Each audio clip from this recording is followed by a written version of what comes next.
Le damos la bienvenida a Carmen Rosa Moscol Álvarez. Adelante. Muy buenos días con todos. ¿Me permiten un segundo? Ahorita compartimos la pantalla. ¿Me confirman si se ve? Sí, sí podemos visualizar. Adelante. Correcto. Muchas gracias, Ana Gabriela. Sí, se ve. Muy buenos días. Nuevamente también darles la bienvenida a esta exposición. En esta oportunidad vamos a hacerles de su conocimiento sobre la gestión del listado de bienes y servicios comunes. Esta es la agenda, ¿no? Vamos a ver un poco de lo que se refiere a estandarización, la gestión del listado en sí, la generación de fichas técnicas, el sostenimiento de las mismas, la ficha técnica, el contenido de la ficha técnica y el documento de información complementaria. Para poder empezar esta ponencia, lo primero que tenemos que tener en claro, ¿qué cosa es estandarizar? Entonces, la RAI, ¿no? En su diccionario de la Real Academia Española indica que es ajustar a un tipo o modelo, ¿no? Entonces, aquí hemos, digamos, aumentado algunos sinónimos para poder complementar más esta definición y se refiere básicamente a ajustar, adaptar o concertar algo para que se asemeje a un tipo, modelo o norma en común. ¿Esto a qué nos ayuda? Justamente nos ayuda a que una determinada actividad que se haga en cualquier parte del territorio nacional, pues se encuentre con los mismos parámetros, los mismos elementos y reglas, y de esa forma, pues, estemos estandarizados, ¿no? En dicha actividad. Ahora, la estandarización en las compras públicas es justamente, bueno, esta es una representación gráfica. Imaginémonos que en la parte de arriba todas las bolitas de colores pues son todas aquellas bases estandarizadas en donde pues ponemos las especificaciones técnicas de un bien. Cuando un bien no es común, se presenta este problema, ¿no? Una diversidad de especificaciones, y lo que hace la estandarización básicamente es ordenarlos, es ajustarlos, es adaptarlos a, digamos, a una sola especificación técnica, ¿no? ¿En base a qué? Pero compras, lo que usamos justamente, pues, son los documentos, sean normativos o sean técnicos, ¿no? Pueden ser leyes o reglamentos, pueden ser reglamentos técnicos, directivas, decretos supremos, dados justamente por los entes rectores, y también tenemos pues las normas técnicas que tienen un carácter voluntario, pero que pueden ser usadas dado que son documentos consensuados. Entonces, teniendo en cuenta ya lo que es estandarizar, pasemos a ver lo que es la gestión del listado de bienes y servicios comunes. La Dirección de Estandarización y Sistematización viene a ser uno de los órganos de línea de la Dirección, de Perú Compras. ¿Sí? En la DES, de ahora en adelante lo voy a llamar la DES, a la Dirección de Estandarización y Sistematización, hacemos dos actividades principales. La primera es generar nuevas fichas técnicas, ¿no? Estamos en un constante crecimiento del listado de bienes y servicios comunes. Y la segunda es el sostenimiento de este listado, ¿no? Que también, pues, involucra un proceso de mejora continua. En la generación de fichas técnicas tenemos, bueno, de alguna forma también participa el OCE, porque el listado de bienes y servicios comunes, las fichas técnicas del listado de bienes y servicios comunes, son mayormente usadas en la subasta inversa electrónica. El OCE es el que justamente administra, ¿no? Esta plataforma electrónica, el SEACE, bajo esta directiva, ¿no? La directiva número 003, y es justamente en esta plataforma donde se lleva a cabo la subasta inversa electrónica en base a estas bases estandarizadas. Perú Compras lo que hace es gestionar el listado de bienes y servicios comunes cuyas fichas técnicas son usadas en la subasta inversa, bajo la directiva 006-2016. En esta directiva se explica el contenido que debe contar la ficha técnica y el documento de información complementaria. Entonces, tenemos por un lado el OCE, que administra el SEACE, y valga también mencionar de que el SEACE, en su plataforma de SEACE, es donde se hospeda el listado de bienes y servicios comunes. y por otro lado es Perú Compras el que lo gestiona. Entonces, para entender bien lo que es el listado de bienes y servicios comunes, primero entendamos qué es un bien o servicio común. Un bien común o servicio común es el que tiene primeramente características usuales en el mercado u homogeneizadas. Vale decir, que estén establecidas sus características o requisitos de calidad en documentos normativos, ¿no? Llámese normativa sectorial o normativa técnica, ¿no? Entonces tienen que estar ya, digamos, establecidos. Por otro lado también, un bien o servicio común es aquel que cumple sus funciones sin requerir de otros bienes o servicios conexos.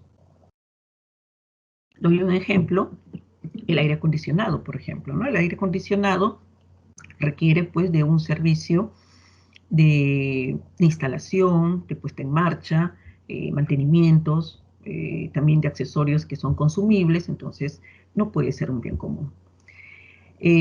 Luego también un bien o servicio común tiene que tener pluralidad de postores en el mercado, ¿no? Tienen que haber más de un proveedor, de tal forma que el factor diferenciador entre ellos sea el precio, ¿no? Entonces, un bien o servicio común que cumpla con estas 4 características, un bien que cumpla con estas 4 características puede tener la característica de común.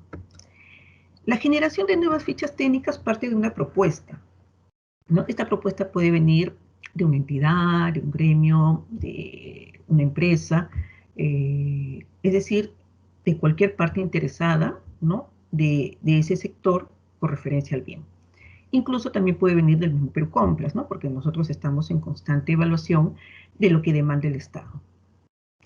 Dada la propuesta, en la DES, ¿no? La Dirección de Estandarización y Sistematización, evaluamos, ¿no? Evaluamos qué tan viable es que ese bien propuesto sea común, ¿no? Entonces, lo primero que se ve, y en este orden, es la demanda, ¿no? La demanda por parte del Estado. Si el bien propuesto lo demanda o no lo demanda el Estado, porque no tendría sentido hacer una ficha técnica de un bien que el Estado no compra, ¿no? Luego de ya verificada la demanda, se pasa a ver la oferta, ¿no? También tiene que existir varios oferentes, ¿no? Una vez ya verificada la demanda y la oferta, entonces nos pasamos a la estandarización propiamente dicha. ¿En base a qué? Justamente a normas, normativa sectorial o normativa técnica. Estos requisitos que se van estableciendo, digamos, en un proyecto de ficha técnica, tienen que ser necesariamente verificables, ¿sí? Tiene que existir organismo de evaluación de la conformidad, ¿no? en el territorio nacional, digamos, que tengan la capacidad de poder certificar la calidad del bien. ¿Okay? Entonces, nace un proyecto de ficha técnica, el cual es prepublicado en el portal de Perú Compras y también en el portal de SEACE, por 8 días hábiles. Durante esos 8 días hábiles, lo que hacemos es recoger las sugerencias y recomendaciones por parte de todas las partes interesadas, ¿no? Vale decir, productores, entidades, la academia, ¿no? Entonces, lo que hacemos con esas sugerencias es evaluarlas, ¿no? Y las anexamos en un informe de inclusión, de recomendación de inclusión a la Jefatura de Perú Compras, la cual pues aprueba mediante resolución jefatural la ficha técnica y la publicamos en el peruano y también en el listado de bienes y servicios comunes. Entonces, ese es todo el proceso de generación de nuevas fichas técnicas. ¿Dónde ubico el listado de bienes y servicios comunes? Bueno, esta es la dirección electrónica de Perú Compras, ¿no? Si ustedes van a la parte baja de esta página, van a encontrar enlaces de interés y justamente acá en listado de productos van a encontrar el listado de bienes y servicios comunes. Hacen clic ahí y va a aparecer la plataforma del SEACE. Actualmente, hoy día justamente estamos con 1.327 fichas técnicas aprobadas en el listado. ¿Cuál es la meta? Pues 2.000 fichas técnicas, ¿no? Podrán ver de que el listado Se divide en diferentes rubros. Tenemos pues medicamentos, dispositivos médicos, tenemos alimentos, tenemos materiales de construcción, productos químicos, productos fertilizantes, también productos textiles, semillas, combustibles y un solo servicio que viene a ser el SWAT. Estamos a un 66% de avance de nuestra meta. ¿Cuándo uso la ficha técnica? Esto sí es importante mencionar, ¿no? De que la ficha técnica es de uso obligatorio en todas las contrataciones del Estado a partir del día siguiente calendario de publicadas las fichas en el SEACE. De uso obligatorio. ¿Cuándo? A ver, cuando una entidad requiere, ¿no? Adquirir un bien, lo primero que hace el órgano encargado de las contrataciones es verificar si este bien se encuentra en el listado de bienes y servicios comunes. Eso es como primer paso. ¿Okay? Si en este caso, por ejemplo, digamos que la entidad quiere comprar, digamos, adoquines de concreto. ¿Okay? Entonces, en un segundo paso se tendría que verificar el monto si supera las 8 UITs. ¿De acuerdo? Si supera las 8 ITs, se usa la ficha técnica y se usa el procedimiento de subasta inversa electrónica. Si el monto es menor a 8 ITs, también se usa la ficha técnica y se utiliza el procedimiento interno que designa la entidad, ¿no? Para hacer la compra. Y finalmente también el uso de la ficha técnica es obligatorio en los regímenes legales de compra distintos a la Ley de Contrataciones del Estado. Sabemos que existen regímenes especiales, ¿no? Los más conocidos son los de Caliwarma, los de Petroperú, ¿no? Ellos, a pesar de no estar, digamos, contemplados en la Ley de Contrataciones del Estado, pues esta ley dispone de que la ficha técnica sea usada incluso en esos regímenes. Entonces, todo esto era con referencia a la gestión de generación de fichas técnicas. Pasamos a ver lo que es el sostenimiento del listado de bienes y servicios comunes.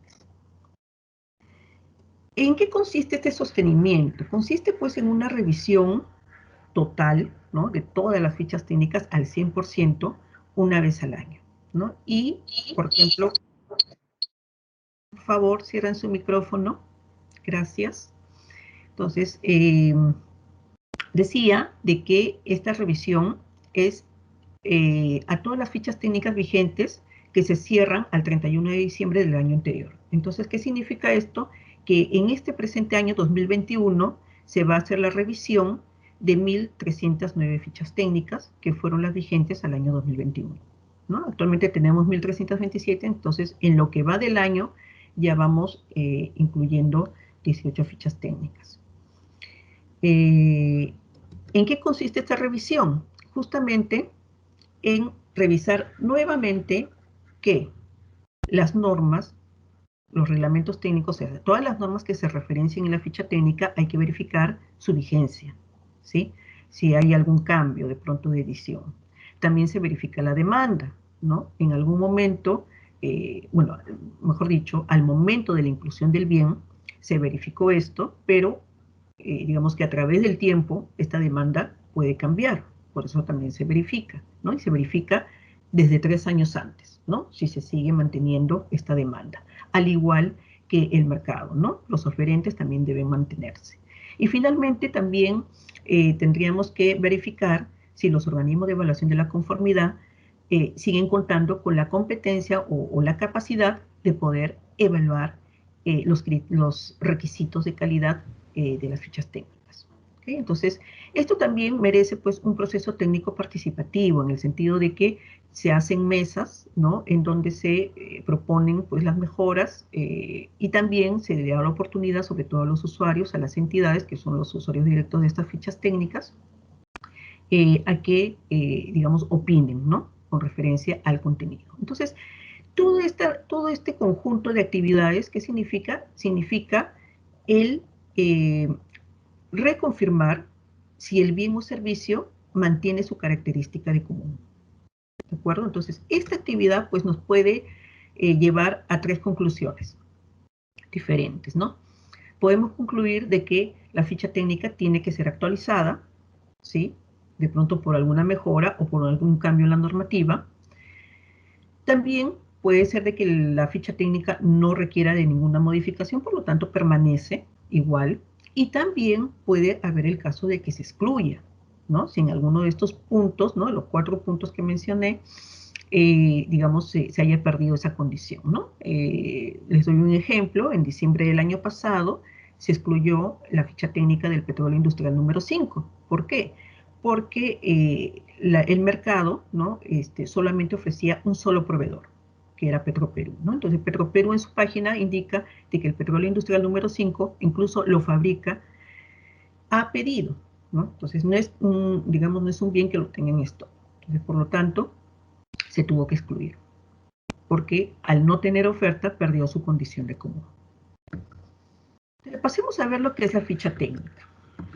Entonces tenemos una directiva, la 006-2016, lo comentamos al inicio, en donde describe pues cuáles son las partes que contiene la ficha técnica.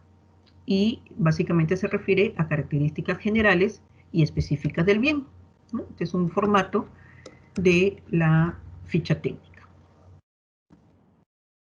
Como características generales del bien, lo que se tiene son 4 partes: la denominación del bien, propiamente dicho, una denominación común, ¿no? Este es un ejemplo, la denominación técnica, la unidad de medida y la descripción general. Entonces, la unidad de medida básicamente es la unidad de compra, es la unidad comercial, ¿no? En cómo se compra esta pintura de tráfico, para tráfico, en galones. La denominación técnica y la descripción general comúnmente salen justamente de normativas. En este caso, una normativa técnica que la da el Ministerio de Transportes y Comunicaciones en las especificaciones técnicas de pinturas para obras viales. Este es otro ejemplo, ¿no? La denominación común del alambre negro recocido número 8, la unidad de compra que es en kilogramos, y la denominación técnica y la descripción general que se encuentran pues en normativas técnicas en este caso. La parte 1 de características generales, acabamos de verla, pasamos a ver las características específicas. Las características específicas se dividen en 3 partes propias del bien, que son los requisitos de calidad. Más adelante vamos a ver lo que se refiere al envase y al rotulado. Entonces, les pongo acá algunos ejemplos de cómo es que se maneja la normativa, ¿no? Para, digamos, definir los requisitos en una ficha técnica. Este es un ejemplo, digamos, del más alto estándar, en el sentido de que nos estamos basando, pues, en una normativa sectorial. El Ministerio de Transportes y Comunicaciones, en su manual de carreteras, justamente define requisitos de calidad que deben cumplir los materiales granulares, ¿no? Entonces, lo que hacemos en la DES es recoger esos requisitos ya establecidos por el ente sector y ponerlos en la ficha técnica. Este es otro ejemplo, los gasoles. Justamente el Ministerio de Energía y Minas, mediante su resolución ministerial 515-2009, es que ofrece pues todas las características, incluso en tabla, ¿no? De los bienes que los bienes deben cumplir, ¿no? Estamos hablando entonces hasta el momento de normativa sectorial. Si bien existe el Reglamento Nacional de Edificaciones, pues en este no existe, digamos, una norma específica para el cemento, ¿no? Lo que existe es para el concreto. Y dentro de esa norma indica de que los cementos deberán cumplir con las normas técnicas peruanas vigentes, ¿no? Entonces, en ese sentido, pues nos remitimos a las normas técnicas. En este caso, estamos justamente en una actualización, en un proceso de actualización, porque la norma técnica peruana ha sido emitida en una 6ª edición, si más no, 7ª edición, una 7ª edición en diciembre del año pasado, así que estamos en un proceso de actualización. Comentaba de que existen bienes pues en donde no aplica el envase, ¿no? Por decir un concreto, un agregado, ¿no? Los adoquines, el material granular comúnmente no se envasan, ¿no? ¿A qué aplica, por ejemplo, un embalaje o empaquetado? Pues podría aplicarse a las barras de acero, alambres, tubos, planchas, postes, ¿no? Y los únicos bienes pues que sí aplicaría un envase serían pues el cemento Portland y las pinturas, en el caso de materiales de construcción. En el caso de combustibles, el único combustible que se envasa es justamente los balones de GLP, ¿no? El resto, bueno, se suministra, ¿no? En el caso de combustibles, el único bien que, digamos, aplica el envase es justamente los GLP en cilindros, ¿no? Y esto está establecido en el reglamento de hidrocarburos. Para productos químicos, fertilizantes, textiles, bueno, el envase y o embalaje se especifican en normas técnicas. Pasamos al rotulado, ¿no? Entonces el rotulado, esto es directamente aplicado al envase, ¿no? Puede ser aplicado al envase, al embalaje, al paquete, y también en algunos casos a la superficie del bien, como un marcado o grabado, ¿no? Ahí tienen los ejemplos. Tenemos, son 10:31, bien, estamos bien con el tiempo. Entonces, tenemos para materiales de construcción, todos los ejemplos que ven ahí, cemento, barras, alambres, tubos, ¿no? Los productos químicos, la cal hidratada, ¿no? Una serie de productos que se encuentran en el listado de bienes y servicios comunes. Y bueno, sobre la superficie, marcado, grabado, los que ven ahí. Entonces les traigo un ejemplo, ¿no? Todo se entiende mejor con un ejemplo. La plancha galvanizada ondulada. Esta plancha galvanizada se empaqueta, ¿no? Se embala, ¿de acuerdo? Entonces, lo que aplicamos, sí, como ustedes ven, siempre estamos, digamos, alertas, ¿no? A lo sectorial, ¿no? A las leyes, a los reglamentos que pudieran existir. En este caso, para el rotulado, tenemos el decreto legislativo 1304, ¿no? Que en el artículo 3 menciona, pues, una serie de información que debe llevar una etiqueta. ¿De qué? De productos industriales manufacturados. Cabe resaltar en esta parte que están exceptados varios rubros, siempre y cuando, digamos, tengan un reglamento técnico, ¿no? Es el caso, pues, de Digemit, es el caso de Digesa, ¿no? Con los alimentos, de Digemit con los medicamentos, cosméticos también tienen su propio reglamento técnico con referencia al rotulado.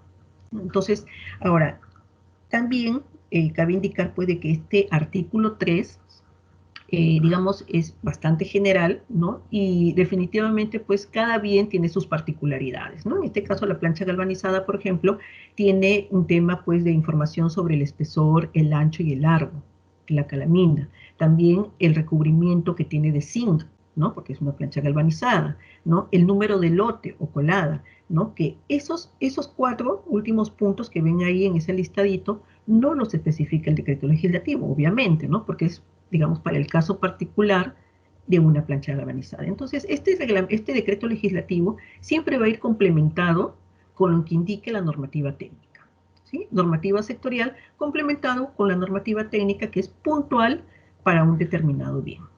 Entonces, la plancha galvanizada se embala y ese embalaje, ese paquete, se rotula. Pero también existe el rotulado en el cual la plancha galvanizada va a llevar marcas sobre su superficie, ¿no? Y esto está establecido en la NTP, ¿de acuerdo? La NTP que es específica justamente para este bien. En este caso, bueno, pues lo que se marca es una identificación del proveedor que puede ser un logo, un nombre comercial o razón social, las dimensiones, ¿no? El espesor largo y ancho, y la designación del recubrimiento que ya viene codificado, ¿no? Entonces, eso, Z120, Z180, bueno, pues son, digamos, grados de recubrimiento superficial que tiene la plancha galvanizada, ¿no? Y todo esto está descrito en la ficha técnica. Entonces, ya hemos visto las partes de la ficha técnica, ¿no? Hemos visto el 2.1 del bien, 2.2 envase y embalaje, 2.3 rotulado. El 2.4 no lo voy a tocar porque es un caso especial, los insertos solamente son para medicamentos, ¿ok? Ahora, en cada punto ustedes ven de que existen lo que son las precisiones, precisión 1, precisión 2, precisión 3. Entonces vamos a ver a qué se refiere estas precisiones, ¿no? Que básicamente se refiere a detalles, ¿no? Detalles que las entidades pueden precisar, ¿no? En las bases estandarizadas de sus procesos, pero con ciertas limitaciones. Ejemplo de precisión 1, por ejemplo, ¿no? Que está referida al bien. El adoquín de concreto. El adoquín de concreto, de acuerdo, siempre refiriéndonos a normativa, ¿no? De acuerdo al numeral 6 de la norma técnica peruana, la 399-611, justamente indica, ¿no? De que el comprador deberá precisar, ¿sí? El color, el aditivo, si es que lo requiere, y las condiciones a las que estará expuesto el adoquín. Como ejemplo, ¿no? Toda esta precisión ustedes la van a encontrar en la ficha técnica, ¿no? Indica, por ejemplo, el adoquín de concreto peatonal de 20 por 10 por 6, color negro, con aditivos y que va a estar expuesto a congelamiento y deshielo. ¿Sí? Ese es un ejemplo de precisión 1. Ejemplo de precisión 2, que está referida al envase. Bueno, este es de alguna forma general y a veces necesaria, ¿no? Porque no está tampoco especificado en alguna norma, pero sí es lógico y necesario que la entidad convocante precise la cantidad de hipoclorito de sodio, por ejemplo, en este caso, requerida por envase, ¿no? Entonces, es importante que mencione eso.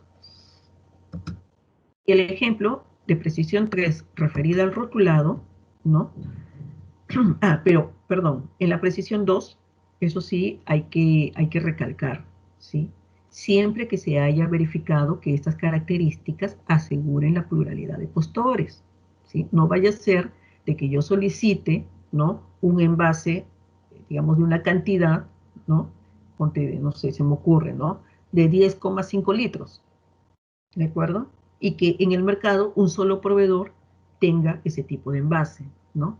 Entonces, siempre con la salvedad de que aseguremos la pluralidad de postores en el mercado. Un ejemplo referido al rotulado de precisión 3 es justamente el hecho también, ¿no? De poder considerar, ¿no? La entidad puede que considere otra información que deba estar rotulada, ¿sí? Ahora, esta información adicional también no debería modificar las características del bien descritos en el numeral 2.1 de la ficha, ¿de acuerdo? Entonces, las precisiones están dadas, ¿sí? Pero siempre cuidando no desviar o no orientar, digamos, la adquisición a un determinado oferente. Muy bien, entonces hemos visto la ficha técnica, ¿no? Entonces, la ficha técnica tiene requisitos de calidad totalmente referidos al bien. Entonces, imaginémonos, por decir bien, cuide de tapar la marca. Este bien tiene características, ¿de acuerdo? Este es un resaltador, ¿no? Color amarillo, eh, pero algunos me dirán, pero compras, no has dicho cómo se transporta el bien, no has dicho cómo debo almacenarlo. Ojo, eso no son características del bien, esas son condiciones del bien, ¿de acuerdo? Son condiciones, cómo lo transporto, cómo lo almaceno, ¿cierto? Cómo lo manipulo, ¿no? Al momento de trasladar, ¿sí? Entonces, para eso está el documento de información complementaria, ¿sí? Entonces, el documento de información complementaria, como bien dice su nombre, complementa el uso de la ficha técnica, ¿sí? Y consta de 3 partes. Requisitos documentarios mínimos, vamos a irlos explicando uno por uno, la certificación de calidad y un apartado 3 que es otros. Los requisitos documentarios mínimos se refiere básicamente digamos, a los requisitos que deben cumplir los proveedores, ¿sí? Para que estén habilitados a comercializar el bien en todo el territorio nacional, ¿de acuerdo? Entonces, y estos requisitos son de carácter obligatorio. Estos son los mínimos, pero obligatorios. Aquel que quiera vender combustible al Estado, aquel que quiera comercializar combustible en el territorio nacional, debe tener su registro de hidrocarburos, ¿no? Que lo otorga el OSINERMIN. En el caso también de que sea en zonas de régimen especial, ¿no? Ahí también incluyo la cal hidratada. Las zonas de régimen especial se refieren básicamente a los insumos químicos fiscalizados, ¿no? Tenemos el tema, pues, del clorhidrato de cocaína en nuestro país, ¿no? Existen insumos químicos, ¿no? Y solventes, digamos, que son usados para la elaboración de este clorhidrato de cocaína, ¿no? Entonces, existe un registro para el control de bienes fiscalizados que maneja la SUNAT. Entonces, las zonas de régimen especial están dadas por ley, son zonas que están, digamos, son las cercanas, las aledañas al BRAIN, ¿no? Entonces, ahí, digamos, el control es más riguroso, ¿no? Entonces, por decir, un gasol que, digamos, no requiere, o sea, sí requiere el registro de hidrocarburos en zonas costeras, por ejemplo, pero no requiere, por ejemplo, si sigue en la zona costera, no requiere del registro de SUNAT, ¿no? Pero si lo quiere comercializar en zonas aledañas, ¿no? Hay un decreto donde se dice cuáles son las zonas de régimen especial, pues van a tener que contar, aparte del registro de hidrocarburos, también con su registro de SUNAT, ¿sí?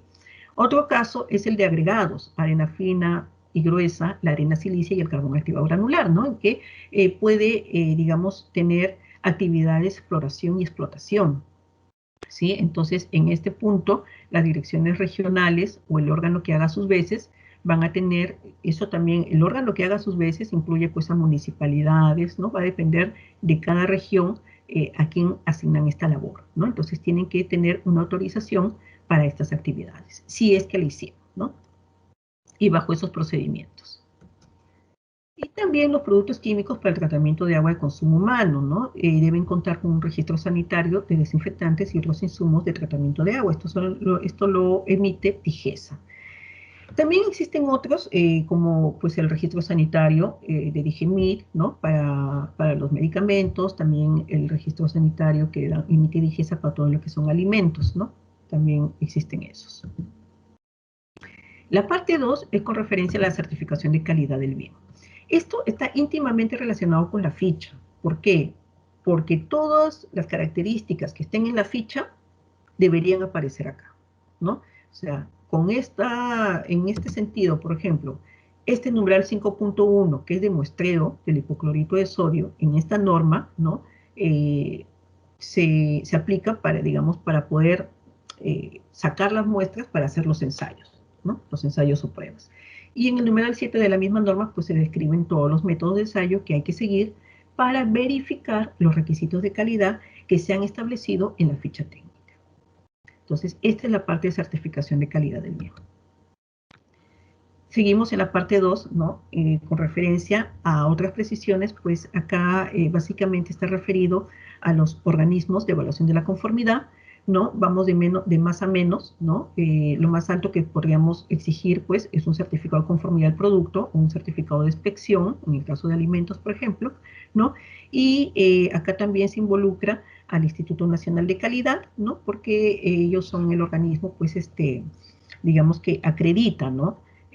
A estos señores que certifican, ¿no? Acreditan a los certificadores, ¿no? Entonces, y bajo, digamos, estos acuerdos de reconocimiento mutuo, ¿no? Que son, digamos, reconocimientos a nivel regional e internacional de la acreditación. Y en la parte 3 u otros, ¿no? Parte 3 de otros, ¿no? Se mencionaba, hace unos minutos le decía, con respecto al transporte y almacenamiento. Justamente acá es donde, digamos, complementa la información de la ficha técnica en el caso de combustibles, ¿no? El sector lo tiene bien establecido, ¿no? Con su reglamento de seguridad, comercialización de combustibles, la seguridad en el transporte, ¿no? Entonces, esto está claramente establecido. Y se menciona en el documento de información complementaria.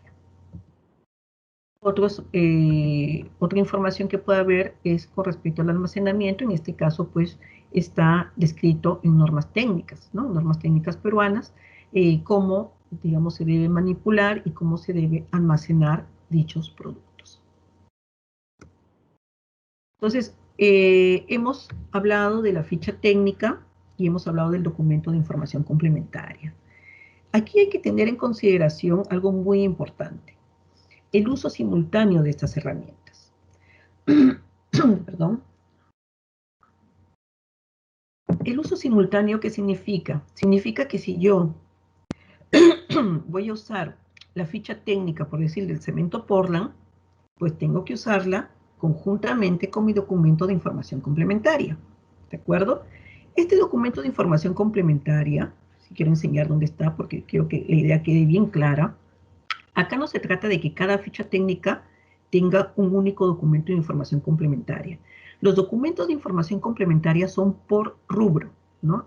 Acá les traigo un extracto, ¿no? Del listado de bienes y servicios comunes, El primer rubro que aparece es el de alimentos, el segundo el de combustibles, y justamente al costadito, ustedes ven unos cuadraditos amarillos, medios anaranjaditos, donde arriba dice documento de orientación, bueno, actualmente se llaman documentos de información complementaria. Ustedes entran a ese link y van a encontrar el documento de información complementaria del rubro combustibles. Actualmente en combustibles tenemos 13 fichas técnicas.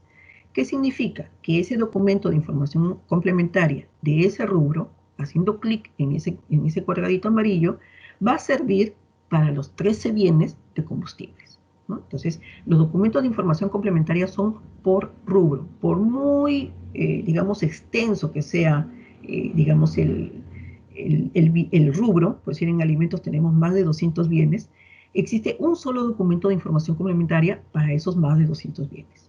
¿De acuerdo? Entonces, importante tener en cuenta entidades, proveedores, ¿sí? Entidades para hacer sus bases estandarizadas, proveedores para presentar sus documentos. Es importante que ustedes también manejen el documento de información complementaria, conjuntamente con la ficha técnica. ¿De acuerdo? Entonces, primicia, ¿no? Próximas inclusiones de fichas técnicas en el listado.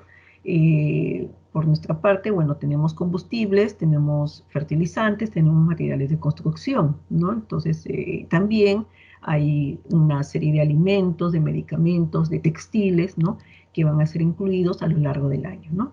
En este caso, por ejemplo, el GLP también es como parte de una mejora, ¿no? Porque actualmente tenemos dos fichas técnicas, una GLP vehicular, ¿no? Que ha sido incluida en diciembre del año pasado, pero también existe una ficha GLP, ¿no? Que actualmente se encuentra vigente, que, digamos, están los dos, está el a granel y está el envasado. Entonces, lo que estamos haciendo es mejorarla, digamos, dividiéndola, ¿no? Entonces, vamos a tener, en este caso, 3 fichas técnicas, que es a granel, el GLP envasado,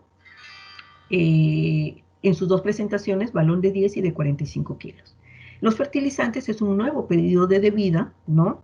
Ellos, como ustedes saben, pues van promoviendo, pues, ¿no? Nuevos cultivos, ¿no? Con el fin de erradicar el cultivo de la hoja de coca, y justamente, pues, es un trabajo conjunto que se hace con ellos, el tema de también, digamos, generar nuevas fichas técnicas para ese sector. Y materiales de construcción, bueno, ángulos, fibras de acero y concreto, bueno, son bienes que han sido detectados por el mismo Perucompras. La mejora continua. Esto es un documento que quería compartir con ustedes. Ustedes lo pueden encontrar en la página de Perucompras. Está publicado desde octubre del 2020 y es un estudio de satisfacción del procedimiento de selección de la subasta inversa electrónica. Tenemos fichas técnicas y documentos de información complementaria, que es lo que opinan las entidades públicas y los proveedores, ¿no? Entonces, piden mayor claridad, indican que no son muy claras ni precisas, ¿no? En algunos casos no se entiende, los proveedores indican de que, bueno, pues se remiten a normas técnicas peruanas, y bueno, pues hay que comprarlas, ¿no? Y lo cual limita, pues, la participación de los postores, ¿no?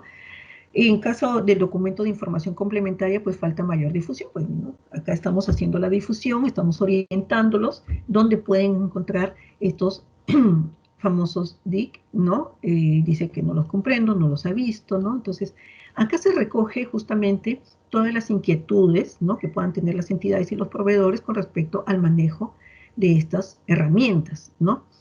Entonces, en vista de esto, estamos preparando varias mejoras, ¿no? Que se van a ir dando a lo largo de este año. A modo de ejemplo, les presento esta ficha técnica que es vigente, la del fosfato diamónico, que es un fertilizante. Actualmente se encuentra así, y justamente, ¿no? En la especificación se refiere a numerales, a tablas, ¿no? De la norma técnica peruana. Entonces, la propuesta es esta, ¿no? Ya no mencionamos tablas ni numerales, sino ponemos la especificación, ¿no? En el caso de aspecto, actualmente menciona el numeral 512, pues el numeral 512 indica que el fosfato diamónico debe ser sólido granulado. ¿Sí? Igual para el tema de nitrógeno amoniacal y fósforo asimilable, actualmente presentamos que debe cumplir la tabla 1. Pues bien, acá ya ponemos los valores, ¿no? Ponemos el rango que debe cumplir de nitrógeno y el rango que debe cumplir de fósforo. Y el tamaño de partícula, sí, estamos incluyendo la norma, ¿sí? ¿Por qué? Porque este numeral 523, ¿sí?, de la 311.539 justamente indica que se debe cumplir los requisitos de acuerdo a la NTP 311.530, ¿no? En este caso, pues como comprenderán, en la ficha, en ese cuadrito no se puede poner toda la norma, entonces ahí sí van a tener que remitirse.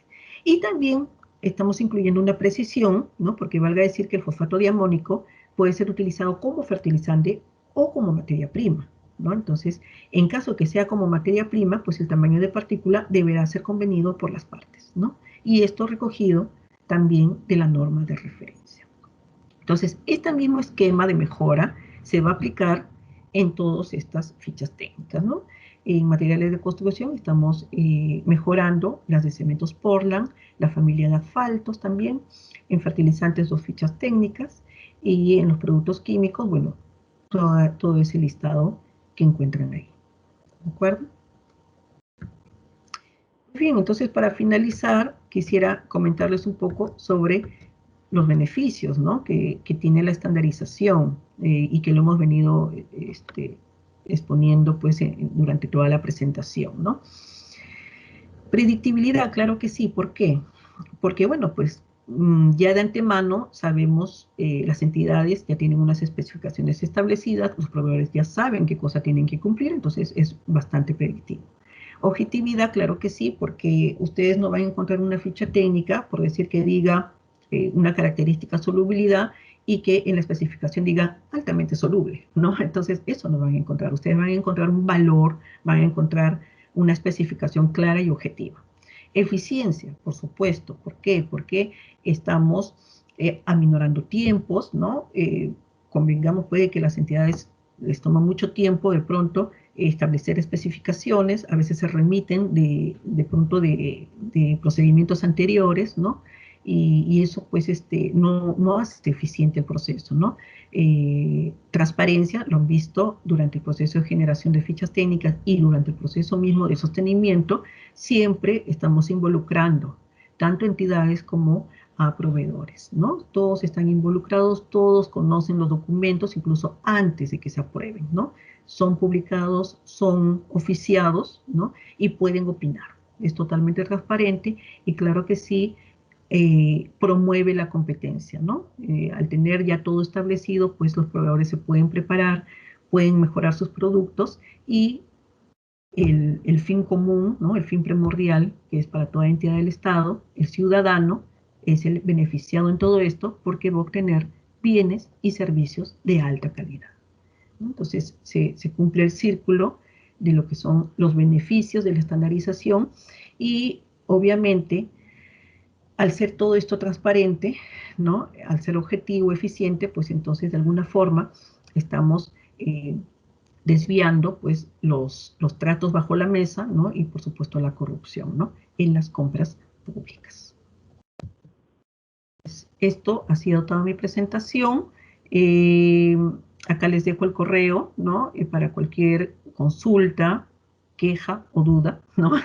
Puedan escribirnos a este correo. Estamos totalmente prestos a aclararles cualquier duda que tengan.